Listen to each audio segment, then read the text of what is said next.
Okay, we are just waiting for our participants to join us. We'll wait for another minute, and then we're going to kick off. Thanks to those of you who are already part of the conversation. We will start in exactly 30 seconds time.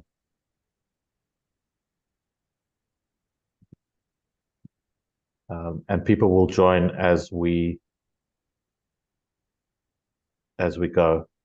Okay, so welcome everybody to this webinar that's been put on in partnership between Boston University's Global Development Policy Center and the South African Institute of International Affairs, SIA. My name is Stephen Grusd. I run our African Governance and Diplomacy program here at the Institute, and it was under this program that work on a report looking at Chinese infrastructure, finance, and building in Africa, in particular in Egypt, Nigeria, and Ethiopia, was undertaken during the course of last year. The report came out towards the fourth quarter of 2023, and there have been some other events that have profiled it, but we're very happy and very pleased to be having an African-focused event today with hopefully a lot of people from the continent joining us. We have a great panel, and I'll just introduce them briefly. Dr. Cobus van Staden, Senior Research Affiliate at the South African Institute of International Affairs. And Cobus also hosts the very popular, or co-hosts the very popular China Global South podcast, which is available online. So Cobus, thank you for joining us. Then we have Kay Tang, Global China Postdoctoral Fellow at the Global China Initiative at Boston University's Global Development Policy Center. Kay, very happy to have you. Professor Christoph Nedopil, Associate Professor of Practice in Economics and Director, Green Finance and Development Center at Fanhai International School of Finance at Fudan University, is not joining us live, but has given us a video, which we'll play after the first two speakers. And then we'll have a response for somebody who was not involved in the research, but is going to bring his perspectives. We were very delighted to have from Nigeria, Jesus Anthony Oyenkuru, Professor of Resource and Environmental Economics at the University of Nigeria. We only have an hour with you, so we're going to try keep everything as tight as possible. You are welcome to use the chat function or the Q&A function at the bottom of your screen. Also, as we get going, I'll ask Laura if she wouldn't mind posting the link to the full report so people can see it. There's also a shorter blog post on the Boston University website, which I'll also post. But this is a very important and interesting question as to, who sets standards and for whom? Who is the gatekeeper of them? What are they about? How do Africa's citizens get protected from environmental and social outcomes that are related to infrastructure development? And China has been involved in some mega projects across the continent, and the research unearths both positives and negatives, both opportunities and risks. And so I'm delighted to have Dr. van Staden kick off with introduction to the subject and his thoughts. Cobus, over to you. Thanks so much, and thanks so much for both Boston University and the South African Institute of International Affairs for hosting this event. It's really fun for us to also be able to speak to an African audience specifically around these issues. So we focus in our report. We approached it from in the first place, we needed to approach a particular reality, which is that there's frequently an underestimation of the complexity of Chinese involvement in Africa, particularly across how many different projects they're doing and which kinds of projects they're doing. So when one talks about ESG implementation, so environmental, social, and governance implementation, one then has to talk about which particular projects one means, which particular countries one means, and kind of which sectors one's talking about, because the standard setting differs quite significantly across all of these different fields. So in terms of as we kind of narrowed down, kind of our focus to try and kind of deal with these issues, we decided we're going to focus on three countries that all receive very significant funding from China. These are Nigeria, Ethiopia, and Egypt. We also, within the sectors, taking into account that all of these countries get um, both are the recipients of very large projects, like infrastructure projects, for example, that's driven by Chinese financiers and Chinese contractors, as well as very significant private sector engagement. We decided to look at both sides. So we're focusing on special economic zones, which are these kind of zones that are designed to boost investment. They usually pull in several different companies, and they are designed to provide a kind of an easy, fast track way to pull in companies to boost investments and then to boost industrialization. So we looked at special economic zones in these three countries, and we also looked at power, like energy and power projects, to try and kind of get an idea of the different role that the private sector versus the public sector, or the state or enterprise sector and the private company sector kind of play in how ESG implementation works. So I'm going to quickly run you through in the next few minutes just some of the details of the projects that we looked at, and then I'll hand over to Kei, who's going to identify large kind of like cross-cutting dynamics, that we found, and then finally a video from Christoph to look at the Chinese side and how how Chinese ESG regulation is changing globally. So in Egypt, we looked at one big special economic zone, which is called the Tianjin Economic Technological Development Area Suez Special Economic Zone. So that's a it's a mouthful. We call it the TEDA Suez zone. We also looked at the Ataka hydroelectric plant on the energy side. In Nigeria, we looked at various kind of transmission projects, but there wasn't a single transmission or electricity kind of project we looked at. However, we did look at it in the context of the Lekki Free Zone, Special Economic Zone, which is in Lagos State and adjacent to the highly developed Lekki Port area, which is itself a very interesting kind of a case study of Chinese involvement in Africa. And then in Ethiopia, we looked at the Eastern Industrial Zone, which I think has long been a very prominent kind of example of Chinese special economic zone building in Africa.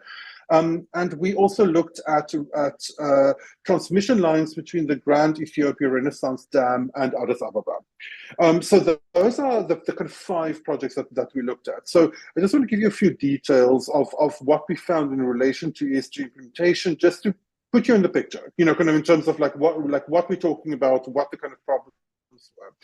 So in the TEDA Suez economic zone, and this is actually this provided a theme I think that the KU also will touch on, is we found a kind of a cross-cutting dynamic, which is that that in general the Chinese companies complied with Egyptian ESG law, like ESG regulation as it's on the books at the moment. However, because that regulation is relatively weak, they actually ended up kind of taking advantage of some loopholes around, for example, taxation and on labor protection, that in an environment with more robust regulation would not have presented problems. So what we found was quite a mixed bag. So on the one hand, both in the TEDA Suez project and in the Lekki Free Zone in Nigeria, we found that there was a kind of a trade-off between, on the one hand, worker protection and also the protection of social, of local communities, particularly around issues of land expropriation. So there were some lapses there in both cases. On the other hand, there was also gains, obviously, in employment in the region.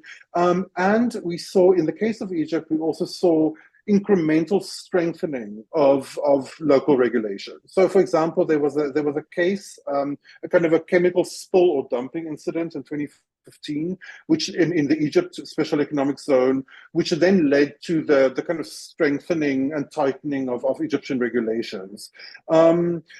Similarly, we in the Egyptian zone, what was quite interesting was that there was the Chinese companies were responsive to local employment laws. So there were regulations kind of mandating kind of a maximum level of Chinese, the number of Chinese workers that could be employed. And once that kind of that level was reached, there was actually a response from the state to provide some kind of upskilling of local workers. And in that process, they managed to, in a kind of a almost dialectical way, they managed to actually bring down the number of Chinese workers, or to rebalance the employment mix in order to favor more Egyptian workers, which the local employment being one of the most controversial issues around Chinese projects in Africa. Then, in relation to the transmission projects, and here we're referring particularly also again to Ethiopia and to Egypt. One of the big problems around these issues were like the amount of land used. So, for example, the Ataka project, like a hydroelectric project, which is run by Sinohydro, they ended up having to significantly enlarge the amount of land that the project was on. And that caused some kind of complaints from local communities about the transparency of the process and about whether local communities were consulted.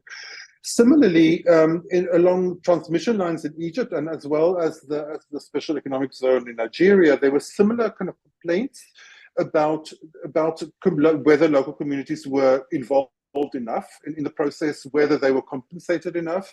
And one of the problems that we found there was a proliferation of actors on the African side. So there were several government agencies involved, and in some cases it was a little unclear who was really running the process. So I think that kind of confused the issue a bit.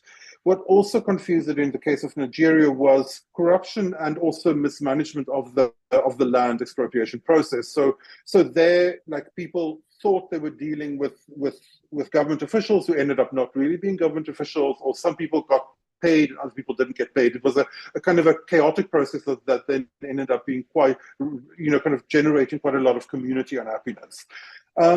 So what found was that kind of there's needs for kind of reforms on all sides, but what we found particularly on the African side was the need to strengthen cross-cutting ESG kind of regulation, and then to provide clarity about which actors are implementing which parts of the work.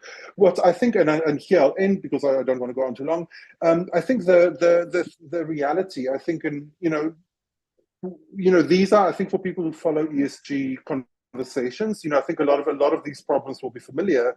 I think what in the case of Africa we found kind of slightly complicated the process was this very strong drive, both from communities and from regulators, to try and improve employment and to create jobs.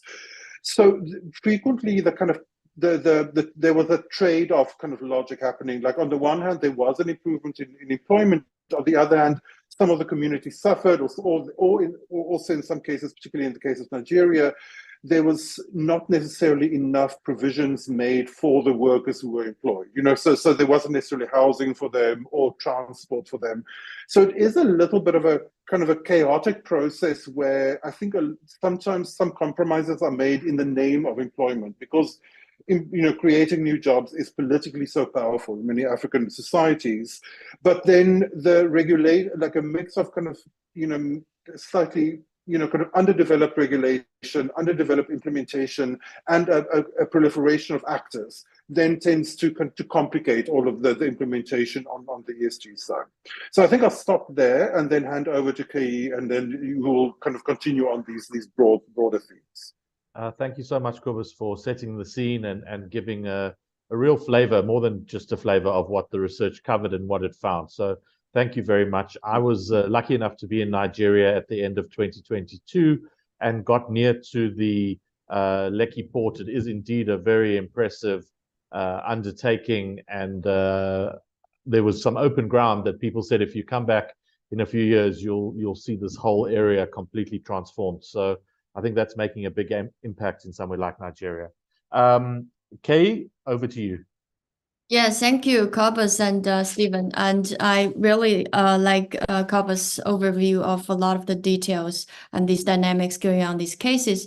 So what I'm going to do now is to share my screen and talk about the some undercutting. Okay, can you see my full screen? There we go. Yes.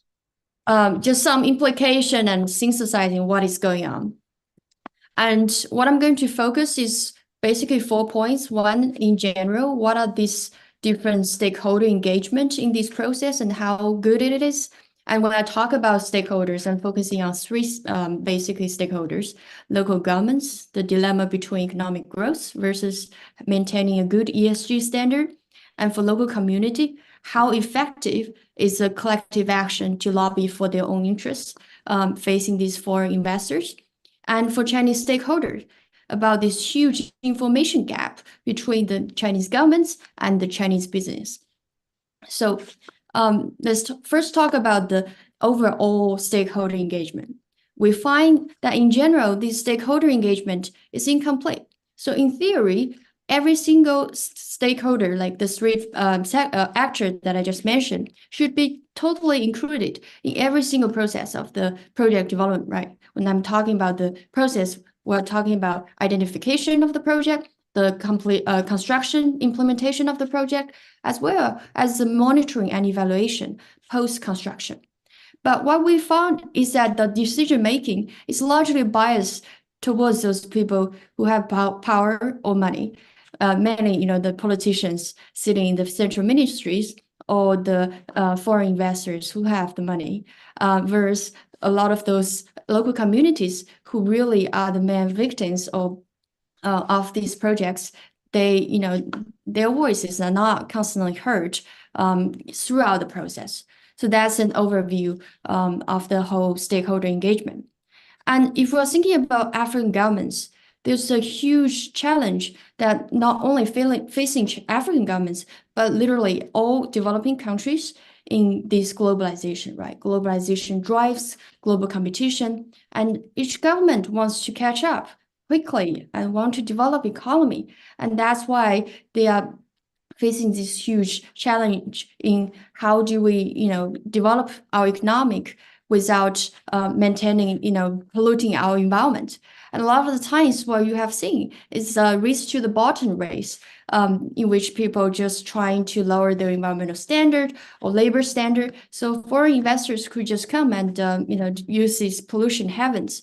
But this is a real challenge, how, especially also given that a lot of these countries where regular elections take place, these governments have mandates of 4 to 5 years. So that even pushed them to focus more on the short-term horizon, which is generate employment, as Cobus mentioned, and develop hard infrastructure that delivers visible GDP in the short run. But on the other hand, Africa also is one of the most vulnerable continent with long-term climate change. So really, I think African leaders needs to think about this balance in a serious way. And the third point, I really want to talk about local community, because what we found through these cases is actually strong coordination and advocacy by local community really could improve ESG outcome and address the externality. So in the 3 SEZ cases, we found that actually Nigeria's Lekki zone has the best performance in terms of the indigenous land risk in comparison to Egypt and Ethiopia, because the local chiefs, as well as other traditional authorities of the Lekki zone, was very strong in lobbying for their local communities, whereas the Egyptian case, all the workers were from very scattered. They were from impoverished Upper Egypt, and they have very little power to take collective action. And in Ethiopia, that's the same case in which Oromia has a lot of, with a very top-down EPRDF when the EIZ was first set up, it was very hard to take local actions. So I do think there's a dynamic that local communities, are taking, and that variation of their capacity to launch collective action does affect the variation of these ESG outcomes across countries. And lastly, I want to talk about Chinese government. Really, I think there was a systematic lack of both the incentive and capacity for the Chinese governments to enforce their ESG standards for overseas private firms, or a lot of these firms are small and medium firms, right? Information is costly. And if you think about Chinese ministries in which how many bureaucrats are overseeing these overseas projects, I can probably provide you a number of 400 people. And with so many projects going on all the time, especially, maybe they can oversee some central state-owned enterprises, but it's impossible to oversee so many people and so many projects. So there's a real lack of capacity to do that. So how should we, improve? First of all, we should engage all stakeholders throughout the entire project cycle. And for African governments, really thinking about balancing the short and long run goal and resist the temptation of, trying the best to win the next election and just pollute and develop economy. It's hard, but it should be done. And for local communities, we're really trying to advocate and coordinate to ensure their interests are heard directly, potentially with the central governments. If the local chiefs can just go to the capital cities to lobby for the ministries for their own interests, I think that's a very effective way. And for Chinese authorities, I think really the Chinese governments should think about the ESG risk not as a corporate social responsibility that is for charity purpose, but really think about it as economic and political risk. Like in the case of Myanmar's Misong Dam, $20 billion was totally wasted because they didn't take into consideration of ESG risk. So this is a real political and economic risk. So providing credit incentive to firms so that they can focus more on the ESG, I think that could be a way. So that's all of my presentation, and thank you for the discussion.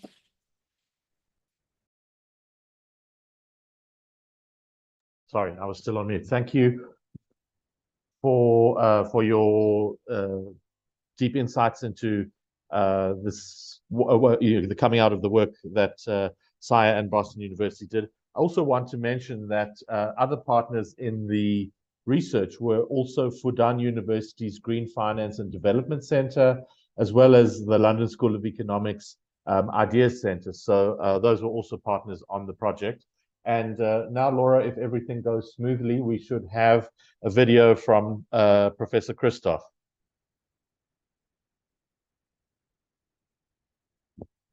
Hi, everyone. I hope this meeting has been very successful so far, and I wish I could be here with all of you in person, but I'm sending you a recording of my meeting today. The interesting aspect to setting the stage is the role of corruption, particularly here in most of the BRI countries. And you see that the level of perceived corruption in many of the BRI countries is pretty high, so that's in red. So the more red, the worse the corruption. And so this is a problem for doing business, and because the risk is that environmental and social licenses, so the legal due diligence, can be bought more easily, and it does not actually fulfill the process of understanding environmental and social and governance risks in the country. So to give you a very simple example, a company might just buy the environmental and social impact assessment license, which is a necessity to build a infrastructure project. But in the end, nobody really did the environmental impact or the social impact analysis that helps us understand, or helps the company to understand, what the real environmental risks are. And then if the environmental risks materialize, there is no management plan around it because the environmental risks are previously unknown. So it's really kind of the challenge that has led, and particularly international financial institutions, to say we need better standards than just the local standards in a number of these emerging economies. Financial institutions, international financial institutions, have really come a long way in trying to understand what are environmental and social E&S risks and how can we deal with them. And this is not necessarily driven by kind of do good and that we really want to make a better world from the financial institutions, but it's really about environmental and social risk management. So understanding what are risks that might impact the bottom line of a project. And so usually you get the financial institutions then set up a policy around this. So what are our commitments to environmental standards? And this might be informed both by market and by the management and by also the legal system. So what is it that we really want to do? For example, some financial institutions would say we really want to ensure that all our financing is aligned with the climate goals or do no significant harm to biodiversity. But it's really a top-down policy. And from that, financial institutions will establish specific types of capacity. So that's here. The E&S capacity, who is responsible for what is the role of the different departments in our institution, and who can control who. This then also kind of spills over into the procedures. How do we evaluate E&S risks, and how do we monitor E&S risks? So how do we screen our transactions? What is the process around this? How do we categorize risks? So usually in A, B, and C projects, depending on the risk level. What is the due diligence to really ensure that we are aligned? Kind of what is also the role of external verifiers, for example? What are conditions of financing depending on these environmental risks? And then it's not just about kind of getting the money out, but it's also ensuring that the environmental and social risks are monitored throughout the whole process. And then there's usually very importantly also the reporting part that goes to the public, potentially also regulators, in order to ensure that there's a good communication with the different stakeholders. There's often also this grievance mechanism that allows the local communities to have a direct channel to the financial institution to have voice any grievances that are with the project implementation. And that's very interesting because it allows the local communities to circumvent the project developer. So the project developer is the one that gets the financing from the bank, and the project developer implements the project on the ground. So usually the relationship is between the project developers and the local communities, but through the grievance mechanism, a bank might get direct access to the local communities and understand their grievances better. So it's again actually an environmental and social risk management function that allows, of course, also for better project outcomes in terms of environmental and social outcomes. So this is kind of the theoretical stage, and there are a number of real policies around this from the development banks, particularly the World Bank and the IFC. So the World Bank has 10 environmental and social standards. Very similarly, the IFC has 8 performance standards that address the communities, indigenous peoples, the cultural heritage, but also really the environmental aspects of biodiversity, climate, resource efficiency, and then labor standards and land resettlement. So again, even more social standards. The E&S standards from the World Bank are more strict than the IFC performance standards. And it's very important to know that MIGA, which is the largest insurance company that provides insurances for large infrastructure projects in emerging markets, applies also the World Bank environmental and social standards. So if a big project developer wants to get or needs to get insurance for the project and has to go via MIGA, the World Bank E&S standards are the ones that need to be applied. The private financial institutions, meanwhile, have come up with the Equator Principles. How did the Chinese react to that over the years? And it's important to understand that the Chinese financial system and overall economic system is much more top-down. So the IFC, particularly the Equator Principles, are a voluntary standard that is applied by financial institutions. They're voluntarily signing up. China, very few Chinese financial institutions, and none of the Chinese financial institutions that are internationally active have actually signed up to the Equator Principles. And here is kind of a big overview of kind of the last 10 to 11 years of relevant policies that impact Chinese overseas investments and project development. You have here on the left side kind of the different regulators, the State Council, which is the top regulator, and kind of this, and the NDRC, which is the National Development and Reform Commission, the Ministry of Commerce, the Ministry of Ecology and Environment, Ministry of Foreign Affairs, as well as also the Central Bank, the PBOC, and the banking regulator, CBRC. All of them have come up with a number of different guidances and regulations that impact overseas activities of Chinese developers and financial institutions. But I think kind of it's interesting that there are a lot of guidelines that have been promising green development. So if you see kind of in 2012 by CBRC, the Green Credit Guideline, or 2013, the Guideline for Environmental Protection in Foreign Investment and Cooperation. So they all had kind of this environmental aspect already in them. But you also see these dots on there. And these dots mean that in the guidelines, it says then that local laws and regulations are sufficiently good to ensure environmental compliance.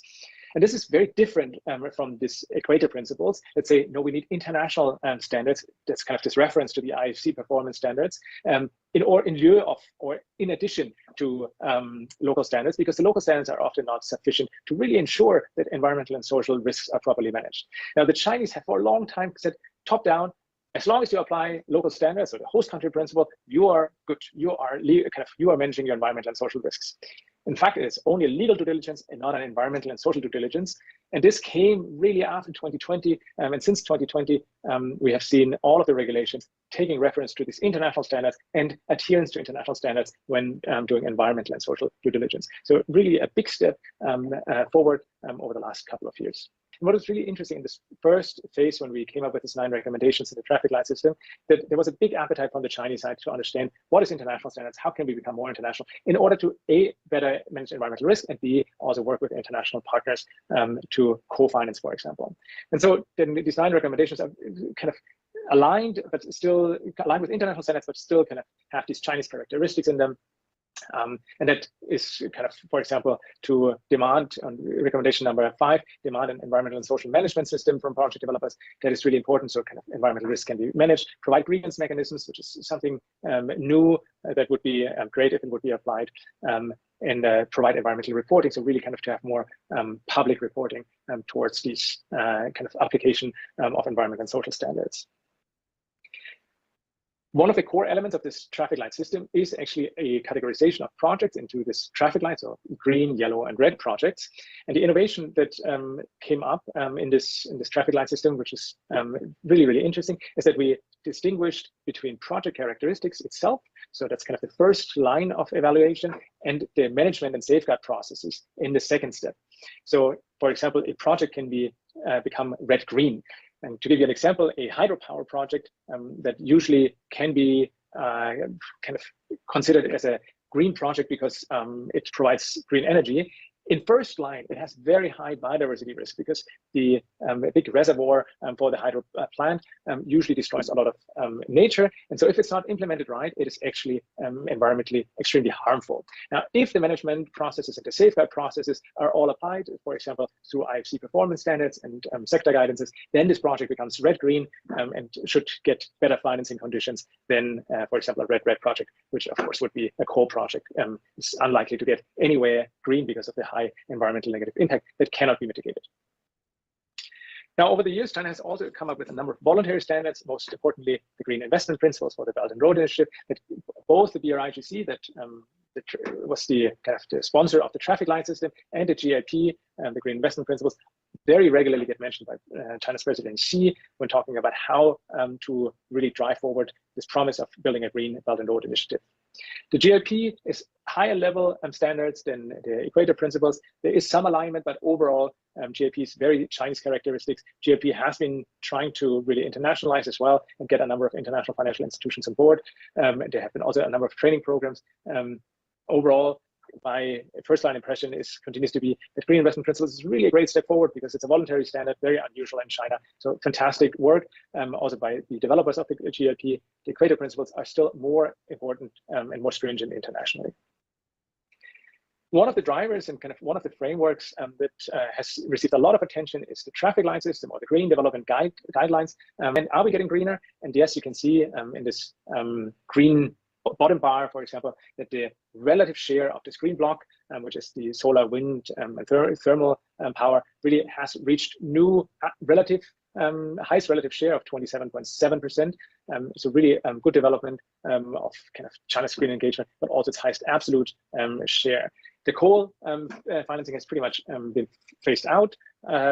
Kind of some slivers still exist. Unfortunately, gas and oil investments are still making the more than 50% of Chinese overseas engagement in the BRI. And what you can see kind of in this dotted line, this red line that kind of crosses the graph, is that the prevalence of the infrastructure portfolio that has some form of higher ESG risk portfolio exposure has actually, particularly over the last year since 2019, but particularly 2020, 2021, significantly declined. So this is also really showing that there is progress in not only in the kind of top-down guidances and the tools like the traffic light system and the voluntary standard, but also in terms of the data that we're seeing.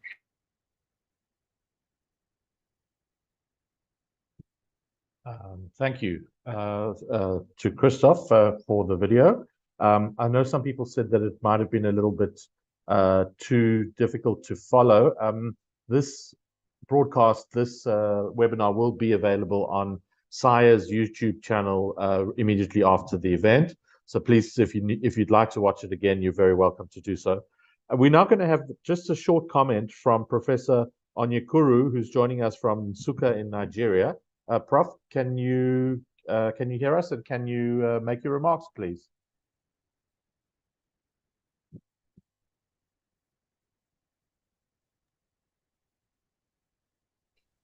Thank you very much. Can you hear me? Yes, we can. Yeah, I'm very happy to be part of this panel and to see this kind of research coming up. I'm very, very delighted because across Africa, a lot of projects have been identified here and there that are going on in different countries. But the question now is, to what extent are these countries meeting up with the different social, environment, and government guidelines that are supposed to protect both the citizens and the environment. In the case of Nigeria, I've had different experiences and reports from different sectors and different towns and villages where the Chinese are implementing different kinds of projects, both as private or in conjunction with the public sector, that is with the government. And to a great extent, the reports, in as much as they are adding value with respect to some kind of local employment and maybe income generation, but to a great extent, most of them have not met up with minimum standard with respect to environment. I'm an environmental economist. That's why I'm particularly concerned about these areas. When investors from outside come into the country and discuss with the federal government or ministries or agencies of government, and just like your research was able to find, they settle at that level and then go to the communities where the projects are to be implemented. I think the onus lies on them to be able to transfer global best practices down to the local communities without implementing projects that kill the goose that lays the golden egg. Okay, this is an issue that I think needs to be addressed by most of the companies that are from China operating in Nigeria and different parts of Africa.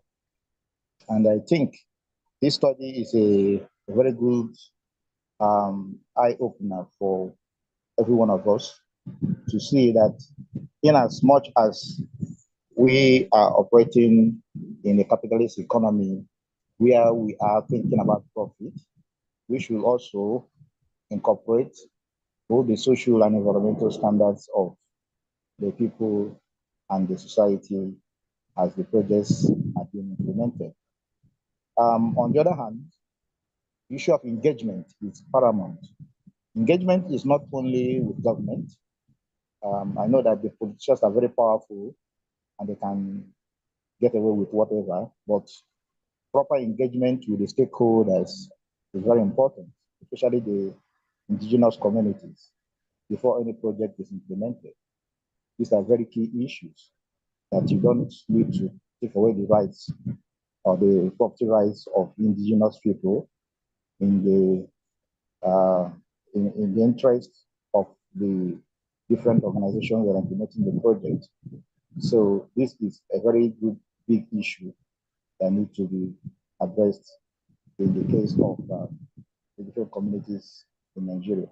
But I had a case of a charcoal manufacturing company that spread charcoal from Nigeria to China, and the reports from such businesses have been substandard because these companies just cut down woods without even thinking of replacement or any way trying to conserve the forest. They don't take into account any form of sustainability or conservation practices in their practices. All they want is produce charcoal.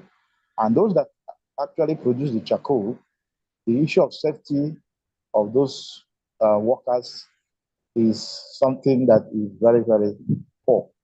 They don't mind poor standards to be able to get their charcoal, even if the health of the people that are producing it are endangered. And at the end of the day, they get away with it. And because some of them are backed by different government officials who have brought them into the country. Also, the issue of, I've also had issues of bringing laborers from China in the name of expatriates, that sometimes people say whether they are actually expatriates or prisoners from China to come and work in Nigeria. So these are issues that one needs to be very careful with and need to be properly addressed and investigated. As an environmental economist and also a community leader, I think time has come for some of these issues to be properly addressed in any form of project that is being implemented, and all these things should be done prior to the implementation of the project. Standards that are available in China should be replicated in such zones and in such regions, such that they can show good example and good case studies for implementation and replication in other areas. You don't leave China and drop the standards and then come into a country and implement a substandard project because the people are hungry or that you are taking advantage of their situations. Thank you very much. Thanks so much, Prof, for those insights. We're going to go directly to the questions. And Ms. Tang, there were two questions from Rolf Pretorius. One was, can you explain what you mean by Chinese governments in plural? Was he just mishearing you, or were you talking about different parts of the Chinese government? And then he also asks, in these challenges, should African governance not have more of an awareness that the ESG standards exist in the interests of those to whom one seeks employment? So if you could just maybe reflect on those, and then there'll be some other questions for Kobus. Go ahead, just unmute, there we go. Okay, thank you for the questions from Rolf Pretorius and Stephen for clarifying those questions. So first, I know, yeah, it's not a good term to say Chinese governments, right? There are so many different levels of Chinese governments, and even at different levels, there are so many different actors. I guess I was just trying to synthesize of Chinese institutions that is responsible for setting ESG guidelines and for those also monitoring and evaluating. And specifically, within China, those institutions are probably NDRC, National Development and Reform Commission, or some of the Ministry of Commerce. I know they have some of these guidelines, and I think Ministry of Environment and Ministry of Energy, as well as Ministry of Finance, could have an engagement. And a lot of the money seems to come from policy banks. So the two biggest Chinese policy banks, the China Export and Import Bank, as well as the China Development Bank, may have their own internal guidelines towards the ESG standards of using their money. So you see, there are so many different of these actors that also complicates the difficulty of the enforcement and monitoring that I just mentioned. So in that sense, I know it's not a good term to say Chinese governments, but I think it's a useful term to understand why they fail in their part. And the second question, should we ignore those people who want to get jobs, right? Of course not. I struggle with this question deeply myself when I went to Havasa Industrial Zone, which is one of the biggest in Ethiopia. The people there get paid $1 per day. But they told me that if I don't get $1 per day, it's nothing. Should I consider, still just being the sweatshop and not, or it's a hard question. I think really that's why I think policymakers should really trying to address both goals seems to be contradicting, right? I think intrinsically there's a way that we can enforce certain minimum standards and then aiming to improve that, as Cobus mentioned in the Egyptian case. I think investors, once they realize how this will benefit for their long-term investment, I think they are happy to provide employment opportunities while also maintaining the minimum goals so that they can operate and make a lot of money in the long run. So which is win-win for both sides. So I hope that answers your question. Thank you very, very much. Cobus, one for you, I think, from Min Yang Jiang in the Q&A, saying that Chinese stock exchanges recently announced sustainability reporting requirements for listed companies. Will that improve the ESG performance overseas? Yes, I think in kind of the short answer, I think is yes. I think with a few caveats. One being that obviously kind of like listed companies make up one of the kind of number of blocks of companies out of China that are doing the business internationally. So so if you happen to be the size of a listed company, then fantastic. Then kind of greater kind of reporting, I think, will increase transparency. And that is part of an ongoing kind of process of demanding greater transparency and providing kind of more and more kind of concrete and developed kind of guidelines for Chinese companies coming out of different parts of the Chinese government, as well as Chinese-led institutions like the Asian Infrastructure Investment Bank, as Christoph was pointing out. So that I think is very encouraging. Where it becomes a little bit more complicated is in smaller companies. So what our research in this project shows is that smaller companies tend to face less regulatory pressure. And so they tend to kind of like travel under the radar sometimes. And we've seen with in the cases where they crop up some kind of labor complaints, for example, around Chinese companies, they're not necessarily these mega companies, kind of like kind of Sino-Hydro, for example, or these kind of very large state-owned enterprises, or the extremely large private companies out of China. But they might be smaller companies that have less capacity, but also kind of sometimes get less scrutiny. So I think what will be even more effective than simply, and as I've said, that there's been this process of this evolution of improving the standards being pushed by the Chinese side. What I think would be more effective than that would be if it were met by an increasing kind of development of ESG standards, and particularly the implementation of ESG standards from the African side.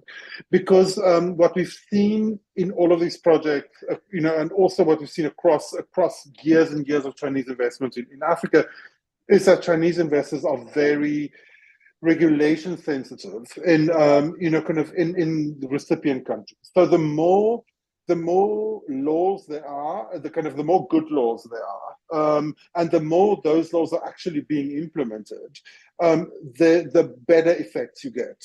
The fewer laws there are, the more incentive there is to take advantage of loopholes, or to fudge reporting, or so on, just in order to save money. So it very much like I think the bottom line is that the regulatory improvement on the Chinese side is definitely happening, but it needs to be met with regulatory improvement and implementation improvement on the African side. Great, thank you. Just two related questions. One by Suleiman Lawal in the Q&A, asking how did the Chinese address public disclosure of their projects? And then a question from the other side of the scale, from Geneva Moniane. Why is the AU not developing common environmental standards for infrastructure projects? to ensure that there are minimal standards for the continent in this regard. So maybe, Quibus, you can take that, and then KE, if you'd like to add anything, go ahead. So in relation to the disclosure, I think there the companies are similarly led by guidelines coming out of China, but we know that some of those guidelines aren't necessarily binding. But they're also very much led by local regulation in the recipient country. So this is a great example of if recipient countries insist on more disclosure and, for example, earlier disclosure or more proactive meeting with affected communities, then that tends to happen. In case they don't, then it's kind of up to the discretion of the Chinese company, you know. And in some cases, what we know is that large state-owned enterprises in China, they tend to be, because they're doing very similar work all over the world. You know, if you follow like these individual companies, some of them are the largest contractors in the world, and so they may be doing, you know, a project in the Democratic Republic of Congo, another one in Argentina, another one in Myanmar. So, you know, so they have reputational risk, you know, so a lot of them tend to then follow higher levels of disclosure or higher other kinds of guidelines, you know, sometimes up to World Bank levels, or, you know, and the Asian Infrastructure Investment Bank is now meeting World Bank levels on a lot of those standards. In the case of other, you know, other smaller companies, they may not feel themselves bound to that same extent, and then it comes down to the recipient government to demand not only disclosure of the project, but also demand, for example, the disclosure of mitigation plans for some of the problems that would be caused by the project, or discussions, more detailed discussions with local communities about possible ways of, you know, of mitigating some of these problems. Sorry, what was the second question? I lost. The second question is, why is the AU not developing common environmental standards? I think, you know, great question. I think that's a question that everyone in Africa is also asking. I think it is really important. I think you know, one of the, I think the AU is slowly kind of moving in that direction. For example, like you know, SIRE, in a separate project, SIRE recently put out a paper about a big and developing problem in Africa and other parts of the global south, where there's a particular kind of Chinese traditional medicine product that's made out of donkey skin. And so that has led to kind of donkey napping, kind of left and right, kind of donkeys being stolen from, you know, from local communities in order to have their skins then exported to China. So it's a very big problem. So the AU, actually, I think it was announced today, is implementing, or is calling for kind of a continental ban on the export of donkey skin, for example. So that's a great example of the AU actually doing this job. I think what we, the weakening of the AU in relation to member states, is a big issue, or the undermining of the AU authority in by member states is a big issue in African governance, and then just simply kind of like boosting AU resources, and helping the AU to become to kind of grow its capacity is another challenge. So yes, like we definitely, in general, we definitely call for AU-wide standard setting, and kind of, and if we could get that, then I think it would make a very significant difference. But at the moment, some of the kind of like difficulties that the AU is facing in other issues, right around, for example, enforcement or governance, peacekeeping, and so on, is also cropping up in the case of ESG implementation, I think. Great answer, thank you. Kei, anything that you'd like to add on those questions, or anything else related to the subject?